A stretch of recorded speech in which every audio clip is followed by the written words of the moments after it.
Hey, I'm Elijah from the Soflyy team, and in today's video, I'm going to explain the fundamentals of what a website is and how it works. If you want to learn how to make a website, this is a great place to start. And by the end, you'll be armed with all the knowledge you need to begin setting up your own site. A website at its very core is a collection of files. These files typically have code in them called HTML. They may also have some code called JavaScript to make things more interactive.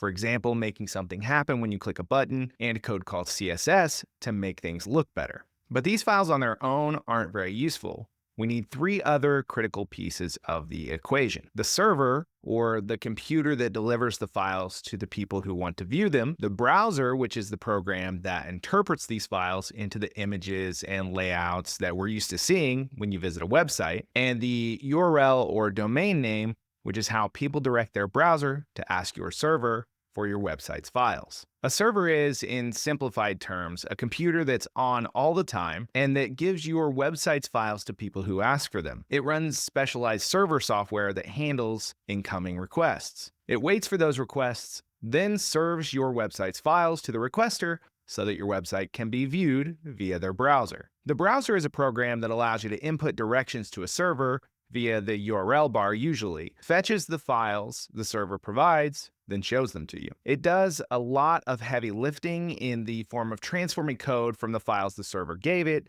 into the beautiful layout, images, text, and interactive elements that you expect from a website. The domain name is something like mywebsite.com or example.com. This is a special address that points to your server. It's how you can tell a browser to fetch the files for your website from your server. And when you combine all of these parts, you end up with a website. So if we know we can upload files to a server, and then people can view those files via a browser by typing in our domain name, what is WordPress and why do we need it if we just want to know how to build a website? WordPress is something called a content management system, sometimes abbreviated as CMS. With a CMS, when a browser requests files from your server, it's given a dynamically generated response that fetches data from a database rather than just delivering handwritten files like we discussed earlier. But where does all that data in the database come from? That's where a CMS really shines. It provides a user-friendly interface running right on your server